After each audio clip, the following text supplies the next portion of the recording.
welcome to GoLean6Sigma.com's webinar. I'm Tracy O'Rourke, and I will be your moderator. Our webinar for today is titled, How Tax Preparers and Accountants Increase Profitability Using Lean Six Sigma. Our presenter today is Donnie Shimamoto, and I will be introducing him momentarily. But before I do that, just a few housekeeping notes before we begin. At the end of the presentation, we'll have a question and answer session. However, we will be checking Q&A at different times during the presentation to answer your questions. We do welcome your participation. So Donnie also has some polls ready for you to participate in.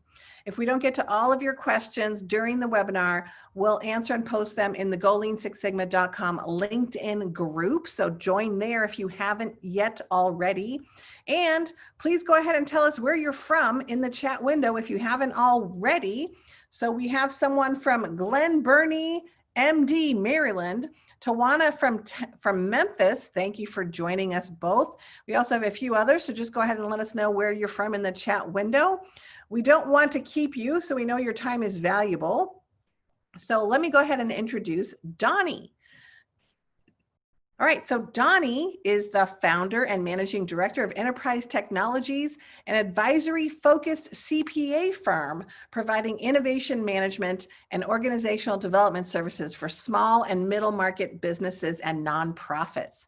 Donnie is a nationally recognized thought leader and educator in the accounting technology, emerging technologies, IT risk management, and organizational performance management fields. You know a lot, Donnie. Donnie has served as an outsourced chief innovation officer and business transformation advisor for accounting and internal audit departments that are seeking to increase their value proposition, and he helps drive holistic improvements in their organization. Donnie also helps with IT risk assessments and guides remediation strategies, departments' innovation strategies, and helps streamline internal operations, increasing staff proficiency with IT tools. Lastly, Donnie was recognized as one of the top thought leaders in public accounting by CPA Practice Advisory from 2012 to 2020, top 100 most influential people in accounting by Accountings Today, President's Award from the Hawaii Society of CPAs 2009 through 2010. And Donnie was also named to CPA Technology Advisor's 40 under 40 list. I know you look really young. And you're also a Hawaii top high-tech leader in 2004. Woo! Welcome, Donnie. How are you today? Thank you. Wow. I didn't realize you guys were going to read all of that when I gave that to you, but thank you. I appreciate being on. Welcome.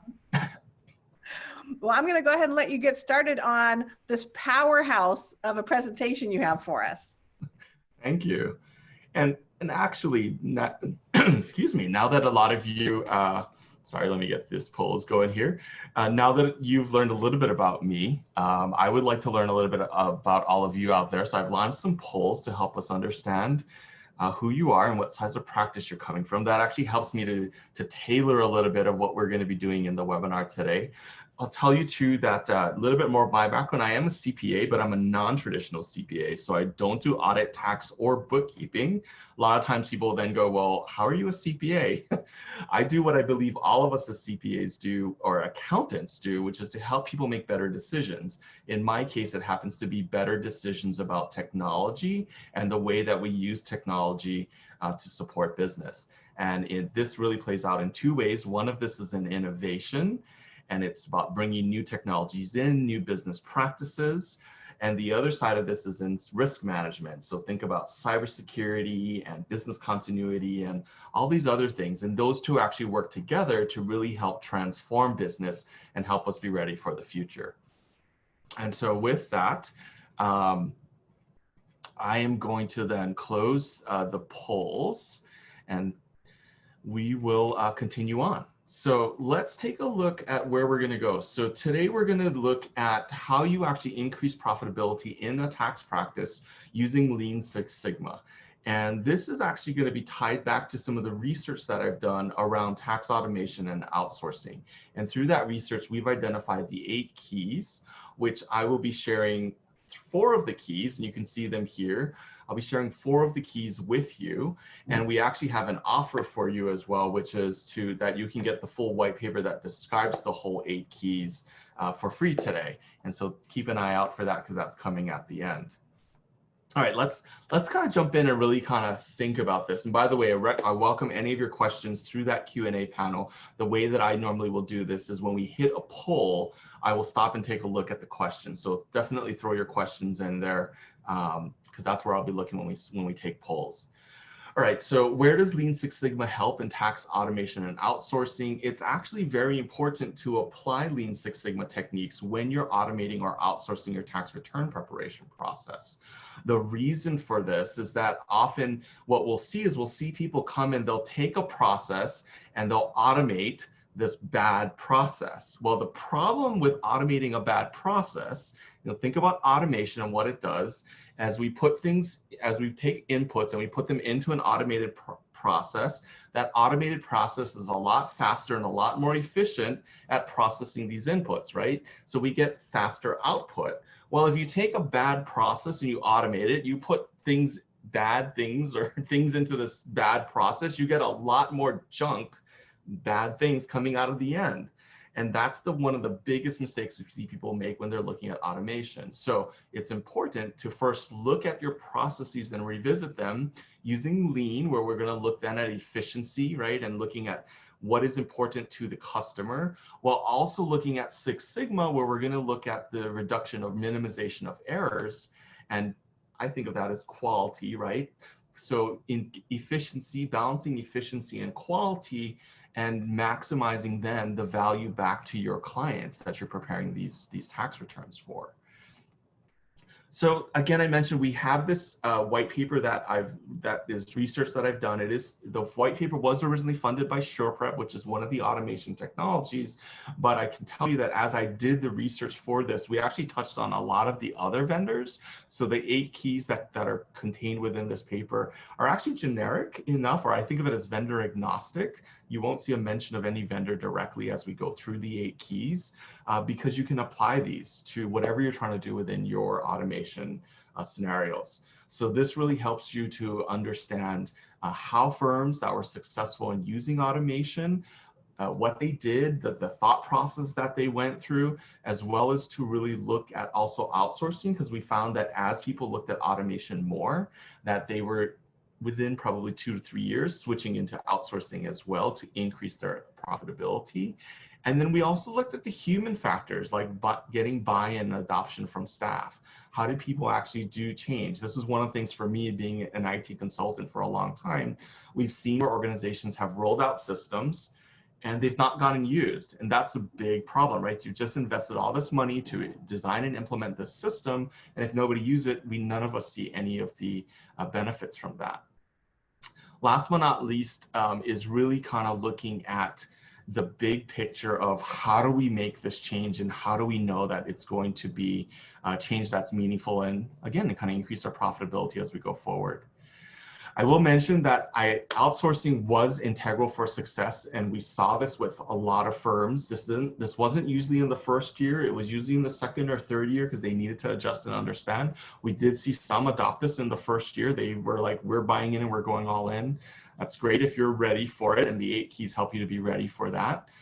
Realize too that outsourcing has a range. So the minimal range of outsourcing is really the accuracy of the numbers. When you're automating, generally what you're doing is taking the documents from clients, you've collected them somehow, and you're pushing them into this automation. At the first level, it's reading all of the numbers from that tax return, or from, not the tax return, excuse me, from the like W-2s and 1099s, and feeding that into your tax prep software. And so making sure that the numbers that the computer read is the numbers that were on the forms. That's minimal level of outsourcing. You could also not do that, and you could do it yourself or have your staff do that. The other end of outsourcing is the full prep. So this is where you're going to have someone that effectively replaces the preparer role in your tax returns. So the computer will read the software. Generally, it's also a human that then does the initial tax return prep. That return in your system is then returned back to you, and you then take on the reviewer role. and you start to finish the rest of it. So do any follow-ups with the client, talk the client through the actual return, and perhaps take advantage of that to do some advisory work and help them figure out next year. So that's kind of your range of outsourcing. So just because you hear outsourcing doesn't mean that you're giving up all of your tax work. It actually is just giving up what I think of as the preparer or the lower level stuff that, again, the client may not need to see. All right, let's get into the 8 keys. And so these are the 8 keys to success for various technology initiatives. In this case, we're really looking at tax itself. We don't have enough time to cover all of them, but we are going to cover 4 of them. So let's start first with this one, which is key number 2, understanding your tax preparation process. So this definitely, if you're familiar with Lean Six Sigma at all, you know that this is something that Lean Six Sigma also says. You need to understand your process and you need to analyze your process. And so it does require having this detailed understanding of your tax preparation process. And it's really about looking at the details and understanding where are we going to see waste, where are we going to see opportunities for improvement. And firms that had broad adoption, meaning adoption throughout the entire tax department, cited the importance of actually doing this. They did this at a very detailed level. They either documented it in narratives and looked at, okay, step 1, somebody gets the document. Step 2, somebody copies it to here, or puts it in the file server, and then we scan it, and then we do this. This was important because you need to understand what you're starting with. And then the second piece of that is then to figure out where you're going and do that visioning. And I can see here, or I'm sharing here where we have one interviewee that commented, it's really important to understand what your processes are before you get to adding automation and outsourcing. They didn't reinvent the wheel because they knew what the basic process was, and everyone knows what they're supposed to do at one point. I'm going to point out that this also points towards when you have multiple partners or multiple signers for the return, that a lot of times what we see, even in small firms, is that each partner or each signer likes it done their way. And part of what you need to do when you're looking at automation and outsourcing is to standardize the way that this is being done so that you can actually push out use the automation or push out the outsourcing of the preparation of the return, and everybody knows what's supposed to happen afterwards. Okay, so that is one of the things there. The documentation will generally take the form of flowcharts or procedural documents or narratives, and it can be something as simple as a Word document with just the bullet points of here's what happens. The important things to include are who's responsible for what tasks and when they should be done. I often think of this as the actor, right? Who's responsible? Who's the actor in this? Is it a preparer? Is it a reviewer? You'll notice that I'm also using the role rather than the person. So I'm not saying like Tracy does this and then Judy does this and then David does that, right? It's often the role, because what I'm trying to do again is standardize, and anybody in a particular role, and people may play multiple roles, I need to understand where all these pieces are and who's doing what. Okay. I also want to do that because it helps me to understand who's affected. How is their workload affected? How are my expectations them affected if we were to do automation? Does that role go away? And if that role is going to go away, what am I going to do with the extra time that this person now has available? Actually, we'll talk about that in tip number 8 coming up towards the end. Okay. The other thing that I want to do as I start to do this is look at the tasks and their interdependencies. So this is going to help us identify what is that critical path towards getting that return delivered or filed. This will also, as you get better at this, help you start to predict whether or not you are going to be able to complete that return on time, or whether you should do extensions. And a lot of times as you start to be able to predict this, then you're not waiting until the day before or the day of the deadline to do these extensions. You actually have visibility, say, a week ahead. And so this helps to reduce some of that craziness of that busy season. Okay. These are also really important to have mapped out if you're trying to reduce the overall cycle time. Of course, that's one of the lean things we're going to look at with lean, right? What is the time from when a client gives you all of their documents to the point that you're able to deliver that return? And that cycle time is really important, because you may have other things planned, but from the client's mind, I gave you my documents, where's my return?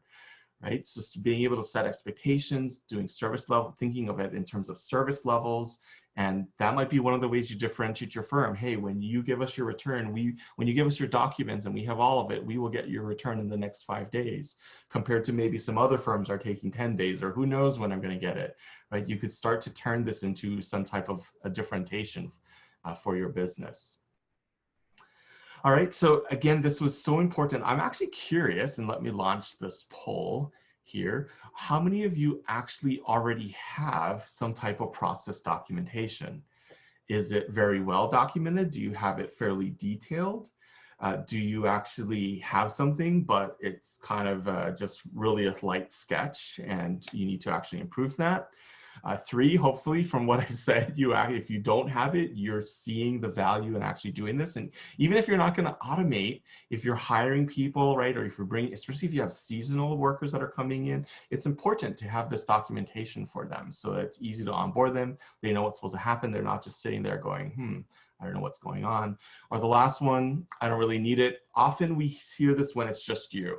It's really just you. I can totally understand. Yeah, I don't need it. By the way, these automations that I've been mentioning, they're a great way to grow your practice without having to hire staff and all the headaches that come with hiring staff as well. The other way that I think of these automations is it's a way to get more work-life balance, because you can automate some of that lower level work and get you and your staff more breathing room during busy season. All right, so thank you very much. Oh, kind of a spread, so good. So I'm seeing, well, 40% of you, almost over 40% of you have it well documented, so you're quite ready for this step. Secondarily, but some of you needs improvement. And so definitely you're going to want to take a look at going a little deeper, and some of the Lean Six Sigma techniques can help you to get that deeper. All right, so I'm going to end that. And I don't see anything sitting in Q&A, so let's continue on. So as we start to look at this, I also want to make sure that you're kind of balancing out what you're looking at with efficiency versus effectiveness. Okay, because so often in accounting, we're focused on efficiency. And efficiency is a minimization, right? I want to minimize the amount of time. I'm going to want to minimize the cost. So I want to do that generally with my returns. But we have to remember that when we're in a client service or professional services capacity, as we are with tax, that it's about a relationship with a client. And if you don't have that relationship with that client where they see you as an advisor, then it's a lot easier for you to be replaced, for example, with TurboTax or Liberty Tax or H&R Block, that it's like, I can go to anybody for this. So that's where we start to look at effectiveness and this quality of service. So being able to complete a return, right, instead of having to extend it when they've gotten your documents. Part of that is setting that expectation. Hey, we know it takes us 5 days to turn around a return. So you need to get us, if you get us up within 5 days before the deadline, we will get your return in on time. Being able to make and fulfill promises like that. This can also allow you to spend more time on more complex returns so that there are less errors, right, or less back and forth. Or especially if you're dealing with complex returns, that often means they have a complex set of financials. And so are you able to spend more time with them, understanding and looking towards the next year and bringing in all these advisory services so that you're more about helping them look towards the future rather than just looking at the past. So remember again, so this is where Lean Six Sigma really provides you with this structured approach for starting to identify and quantify the potential benefits as we look at things. So I wanted to share with you one of the templates that's available through Go Lean Six Sigma, and it's actually available there. This is the 8 wastes. And as you start to look and map out your processes, what you're going to want to do is look for each of these potential 8 wastes, right? Which of these is present? Which of these can we start to address as we start to automate or as we start to standardize our processes? All right.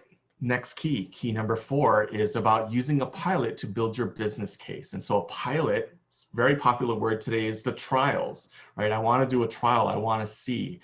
What most people do is they go into these trials blind.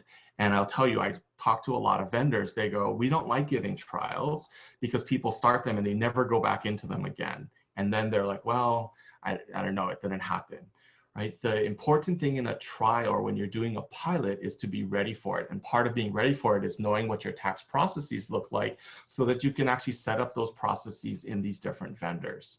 The other thing that you want to do is you want to try and do multiple trials. Yes, I know it takes more time, but you get to see the differences between each of these softwares.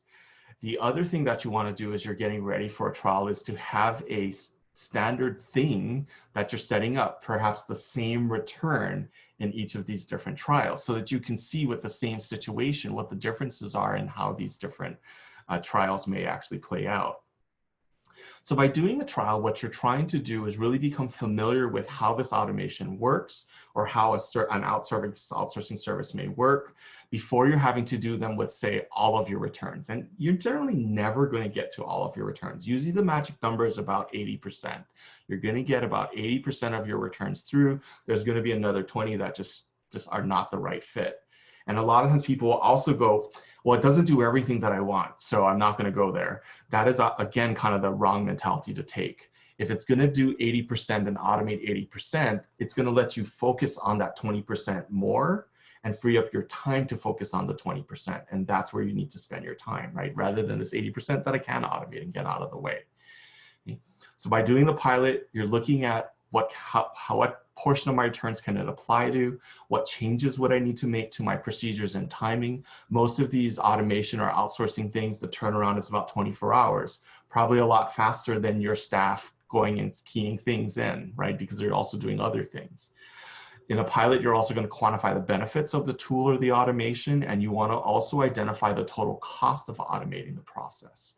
By looking at the costs and what portion of your returns you can actually do, now you can start to do return on investment or ROI analysis, or identify your payback periods.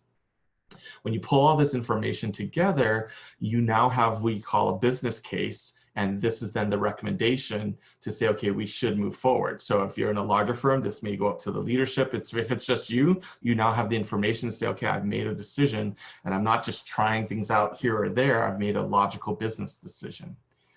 In Go Lean Six Sigma, we have an artifact here again, the project charter, that provides a nice, simple way to actually apply this. And this comes from the define phase in DMAIC, if you're already familiar with Lean Six Sigma.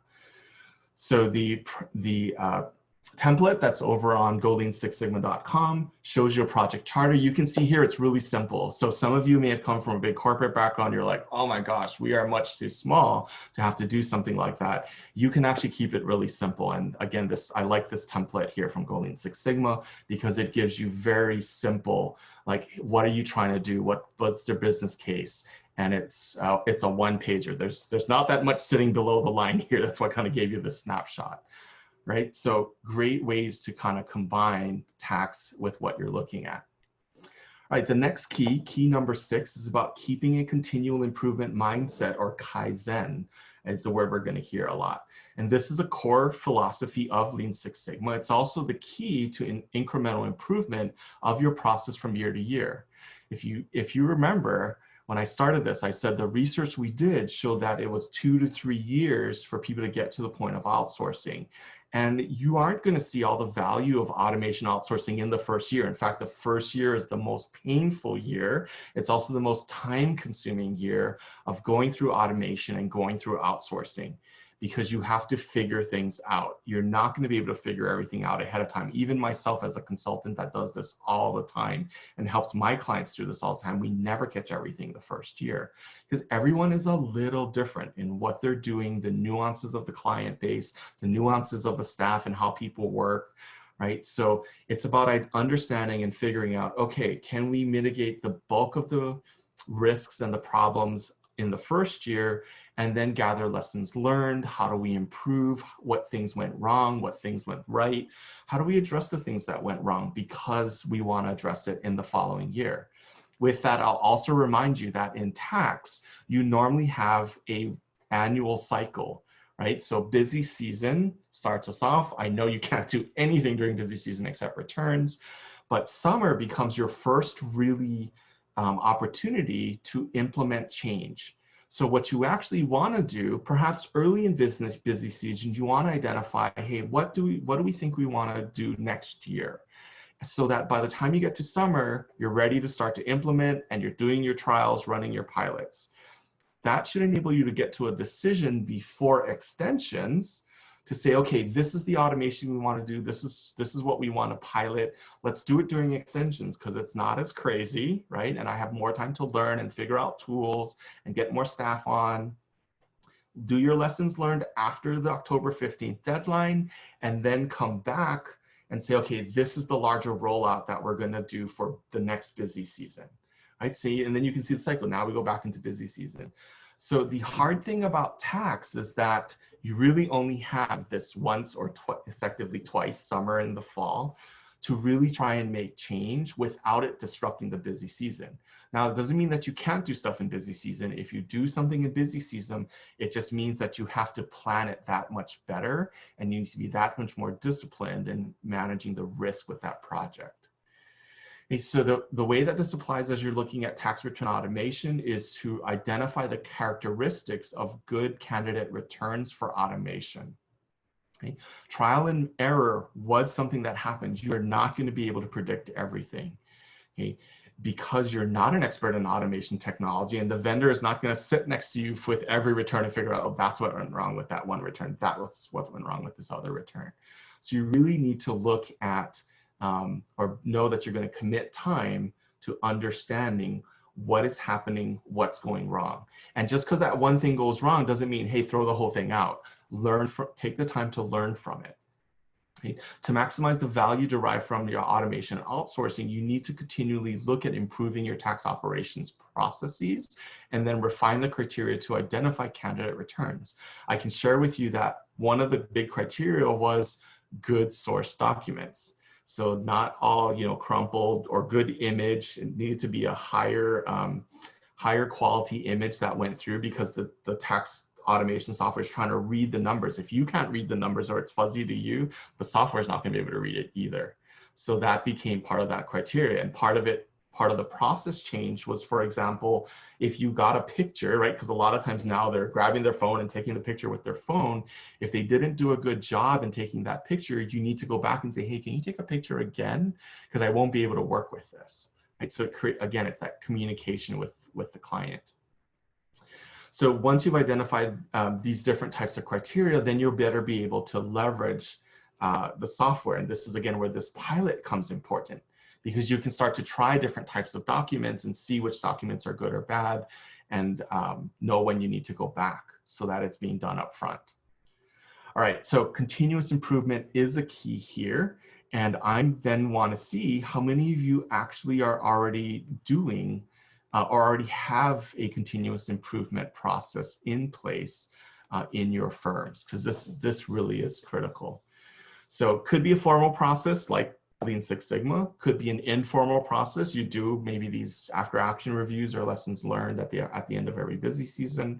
No, but you need one if you need one. Lean Six Sigma provides you with a great framework for it, right? And no, not needed. Usually it's just you by yourself, but I'll even say for sole proprietors, if you're not taking the time to figure out how can you do better, if you're just in this churn, that's also going to make it very difficult for you to ever get out of that churn and ever get any relief, right? So great, okay, good. Seeing some responses, kind of about the same as the last time, where there's a bunch of you that have a formal process, there's a bunch of you that also have an informal process, and then a few of you that need one. Well, let me actually share with you the Lean Six Sigma template that is available through Go Lean Six Sigma for solution selection.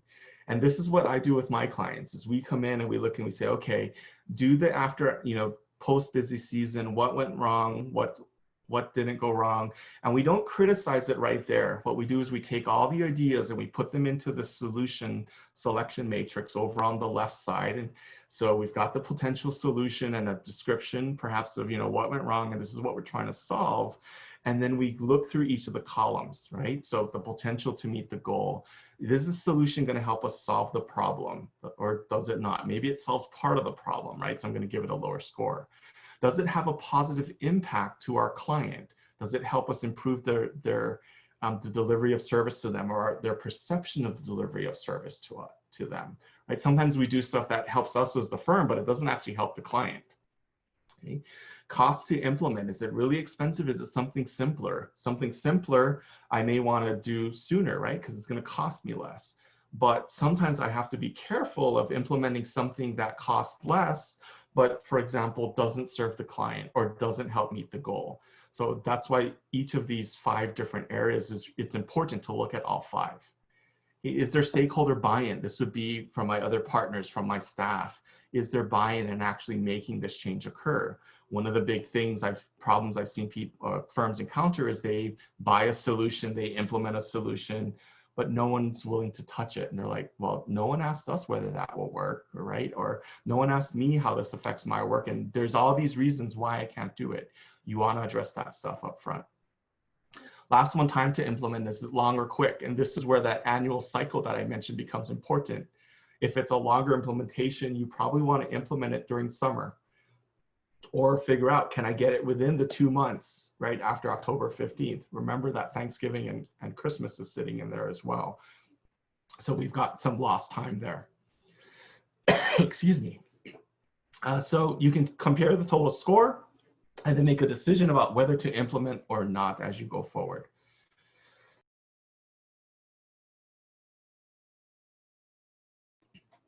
All right, sorry about that.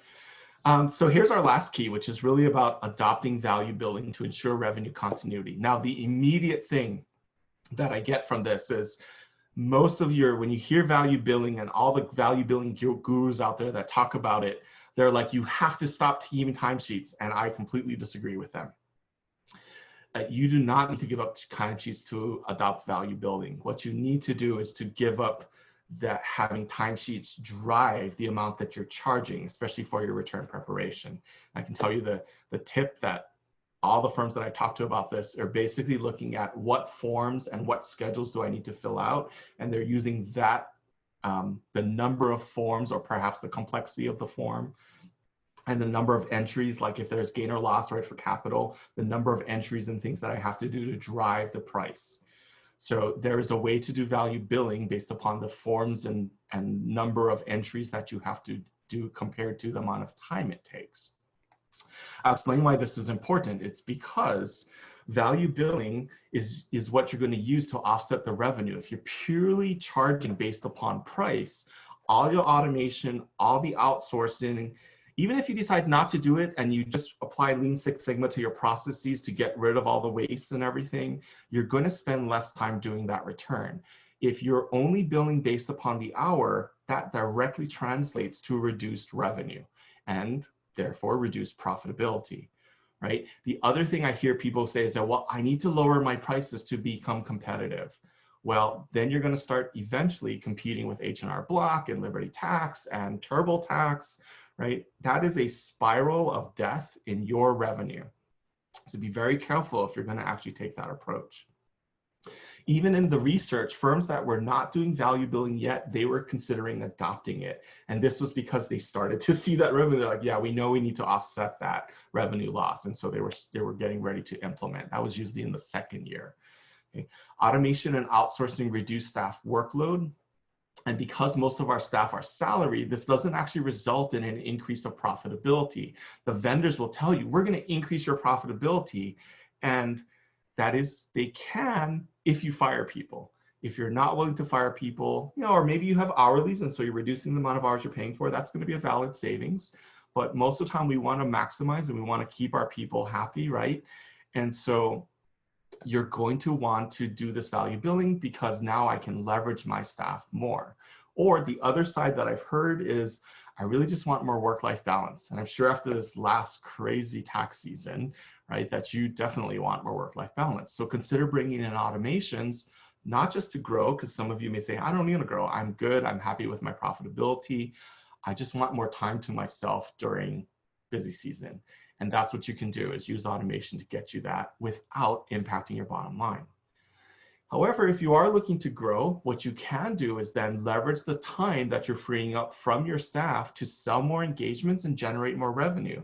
So if it takes less time per staff, if it takes less time per return, you can then handle more returns, right? Flow more of it through the automation, deliver more returns, have your staff focus on that. Or you can shift and do more advisory services and do more forward-looking types of services. And that's where we're going to see the opportunity as we look at more time, more engagements, more revenue, in the end, more profitability, right? Be careful of doing this technology charge, because I've seen firms do that, right? If you're doing, say, because the outsourcers are going to charge you a fixed fee for each return that they're doing, or each form as well that they're having to address. And so I've seen preparers come and take that and say, okay, oh, we're going to charge that onto a client and we're going to charge our upcharge on it. You are actually leaving money on the table if you really are doing that, because your client is already used to paying this certain amount for your services, right? So what you can do is just take that and say, hey, the last 4 years on average, the return was $1,000. Say, hey, I'm going to charge you $1,000, and you know, don't worry, it's not hourly anymore. We're changing our model, and then you just do whatever it takes, whatever automation level you want to add. Perhaps you're going to add more year after year. That might increase your profit margin year after year as well. All right. So give you a lot of ideas there on value billing again, and ensuring revenue continuity and increasing profitability as we do that. So I'm now curious from a polling perspective, and let's see whether any of you are actually doing this. How many of you are actually using value billing for your returns? And you'll see in there that our first one also asks, is it working well for you? Are you actually doing this? Or B, yes, you've tried it, but you're having some issues with that. The C answer there, no, but you're now open to it. I hope, I hope definitely after you've heard this one, this combination of automation and value billing is going to be your key in the two things you want to do there. And D, not needed. That's fine too. My whole purpose of this is just to give you information and help you make the right decisions for your firm. All right. So that was a good amount of time, and good. A lot of you have gotten your answers in. So I'm glad to see you're very open to it. This is not one of my expertise areas, but if you do need some guidance and someone to talk to you on that, feel free to reach out to me. My email's at the end here, and I'm happy to put you in touch with someone that might be able to help you. All right, I'm going to end that poll, and let's kind of go towards wrapping up. So what you really want to do is ensure that you are applying the 8 keys. We covered 4 out of the 8 so far. The 8 keys really serve as a checklist, and we're all accountants, so I know we all love our checklist, right? So the 8 keys are kind of your checklist as you go through and figure out, how do I automate? How do I use Lean Six Sigma? What can I do? The 8 keys really help provide that structure for you. Right? Let me come back to the 8 as well again. I'm going to give you just some quick tips on the ones that we haven't covered. So appointing a tax automation officer, that's really making sure that you have someone that is in charge of this, and it may or may not be a partner, right, that makes decisions. Number 2, we talked about preparing your processes and understanding your processes, and Lean Six Sigma provides us some techniques for doing that. 3, adopt incrementally. This is really about looking at, I remember I mentioned it's year after year. So that key number 3 goes also with key number 6 about the continual improvement. So incremental change rather than one big change, and continuing to learn and improve as we go along. Key number 4, we talked about using a pilot and learning to get the most value from our trials that we might do of this software. Number 5, really about managing expectations. It's about attitude, transparency, about what's working, what's not working. And it's also making sure that you're not becoming that vendor, right? We all hate it when the vendor sells us and says, we're going to solve world hunger for you. And you're like, okay, your software's okay, right? So managing expectations of your staff and what these changes are going to bring. 6, we already talked about. 7, training. This is another one where it's like, we all hate it when people like give us stuff and they're like, here, have at it, right? Provide the training so people understand how the processes are training, how do I use the new software, what is the impact to my work? And that will also enable them to tell you, this is where I think we're going to have problems. So you can address that up front rather than waiting until the end. And very last but not least, it's adopting value billing to ensure revenue continuity. And the whole part of the point of our webinar today was really looking at profitability. You can increase revenue, decrease cost. By nature, that is going to increase profitability. So through all of this, we've kind of talked about all these different keys and what you can start to do to apply them. If you need and would like more detail on each of the keys, I have it available for you in a research paper that we've published. It's available on our website. The link is there for you. Use promo code GLSS webinar. You can get it for free. And I made it valid until just past the deadline next month. So it's easy for you to remember. If you don't have time, I definitely get it today so you can start to look at it. You might be able to apply some of that already as you're going into extensions. In fact, again, that's one of the great times. Test out some of this as you're going into extensions or start to get that more detailed process done. Look for the waste and start to identify where you can do that. Get that good process, and then you can take that process and automate that for the next busy season. All right, so with that, I'll close with, really all of you or your partners, whoever is in charge of this, really should look at your firm's overall strategy, figure out how automation and outsourcing is going to fit in and how it's going to relate to revenue. Start to look at what returns are good candidate returns, start talking to the vendors. The vendors are very helpful. They tell you, they'll share with you for each of their customers what types of things work well, what doesn't work well. And then you also want to train your key staff on Lean Six Sigma. I actually encourage people to train everyone. The Yellow Belt training on Go Lean Six Sigma is free. It's a great one to get them introduced. If you need CPE, you can pay for the certification and get CPE. Great stuff just to have in the back of your mind for as I'm working, oh, here's a waste, it's waiting, right? Here's something where we're redoing stuff, or I'm having to go from place to place. Think about the putting the whole tax return together, right? And compiling it. You can start to get some immediate lessons learned and improvement just from getting people trained up on Lean Six Sigma. Use the 8 keys to ensure that your firm really manages the risk of the tax return automation and outsourcing, and also maximize the benefits of your investment in tax return technologies and services. And that investment mentality is an important one to keep in mind too. This is not cost. This is I'm investing to improve my firm and improve the services I'm applying to my clients. With that, I thank you very much for taking the time to sit with us today and go through this really quickly. I didn't see any questions come in, and I see Tracy's kind of polling everyone like, do you have any questions? Happy to answer any questions, or if you think of them later, my email is here on the screen. Well, I do have a few questions as well. I really enjoyed your presentation, Donnie. Thank you so much. I am not a tax expert, but what I really liked about some of the messages you had that resonated with me was just really, process is a process is a process. And I heard some of the things that we tell people outside of the tax industry, which is don't automate a bad process, right? Yes. So we see that everywhere. People just want to automate, and they don't spend the time looking at, maybe we shouldn't automate this process that has 17 signatures. And so I really liked that a lot. The question I had too was automation can definitely save people time, especially if you're a sole proprietorship or you have your own organization. Have you ever heard of something called robotic process automation or something called RPA? Yes, definitely. Yes. So I actually thought robotic process automation was for robots that people required to do, like build a car, right? Mm-hmm. So I went to Toyota in Japan. We saw robotic process automation for welding. The entire welding process for cars there's no people in it.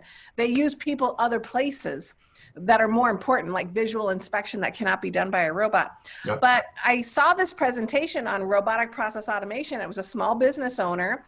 He actually owns a skateboard company, and it showed him how he used robotic process automation, like a robot on the desktop, to actually launch some of these processes.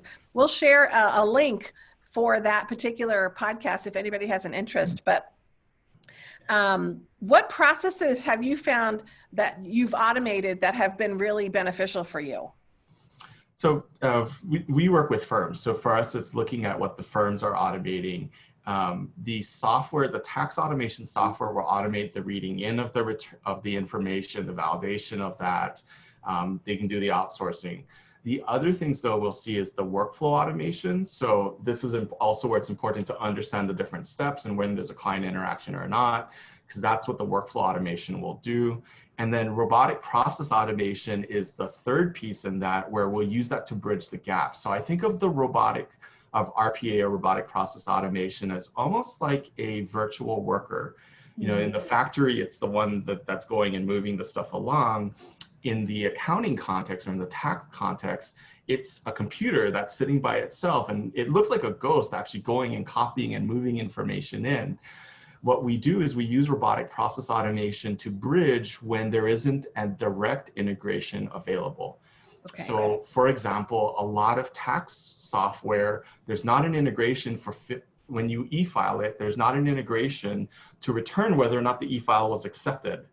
And so we use robotic process automation to go and check what are all our open returns, and we use the robot to go into the tax software and check whether it was accepted or not. And if it was accepted, go back into the workflow software, mark it complete. If it wasn't accepted, go into the workflow software, look who the reviewer was, and notify the reviewer, hey, this was rejected. Most of the time, tax firms have a person sitting and having to go and do that. And you know, it's something that can be completely automated, and most people are like, oh man, I got to go through all of these returns and right? It's mindless. So to me, it helps give some sanity back to the poor staff that has to do and check that stuff. Yes, that makes sense. So how long have you been implementing Lean Six Sigma in your organization? Has it been a number of years, or do you feel like you have made a lot of efficiency improvements since you've been implementing it? Yes, my background actually comes, I was with PwC back in the day. Oh, yeah. And we did business process reengineering before all of this became more generalized, maybe is the word, because we, at that time in the 90s, Lean Six Sigma was really manufacturing, and then we didn't see it until later. And so it was actually a really quick and easy adjustment as we started to look at it and go, oh, yay, we do this already, it's just not as structured. And so seeing the Lean Six Sigma structure was an easy adaptation. And we actually include elements of it in everything that we do, which is why I gave the examples. You see, it's in the 8 keys. The 8 keys we've been applying pretty much since we started my firm like 19 years ago. Wow. Yes. That's wonderful to hear. So any advice? It sounds to me like a lot of the people that have been on this webinar do have some form of continuous improvement going on in their organization, which is great. But I do find that sometimes people really do struggle. What would be your advice for anybody kind of getting started with implementing some of this stuff in the tax industry? To me, it's really, don't feel like you have to do everything the right way from the beginning, right? And then leverage, it's one of the reasons I like Lean Six Sigma. You guys make so much available on the website itself, and we gave them the links in the slide deck, and I saw James pushing it out into the chat. So take these tools, and there's a lot more out there, but take these tools and start to even just try them out. Don't worry about if you're doing it correct. You'll find as you start to go through it, maybe there's some nuances, which is then, okay, go take the training. So you're getting formally trained and understand the bigger picture. But I think the biggest thing I see people is like, they're scared to start. And I'm like, go and start. Just do it. Right. They get sort of immobilized by what, like you said, perfection becomes the enemy a little bit. They want to do it perfectly. So I think that's a very interesting insight. So good. I love that. Thank you so much. And thank you so much for sharing all of your insights with our audience. We're going to be putting it on our website, so it's evergreen, so people can look at it going forward as well. So we really appreciate your time with us today. Oh, thank you guys for having me. This was fun. All right. Well, thank you everybody for joining us as well. We have a number of webinars coming up for the next 2 weeks. I think we have at least four more. So keep an eye out for those advertisements as well, because there's so much to improve in this world. Thank you everyone for joining, and have a wonderful day. Thanks, Donnie. Bye. Okay, bye-bye.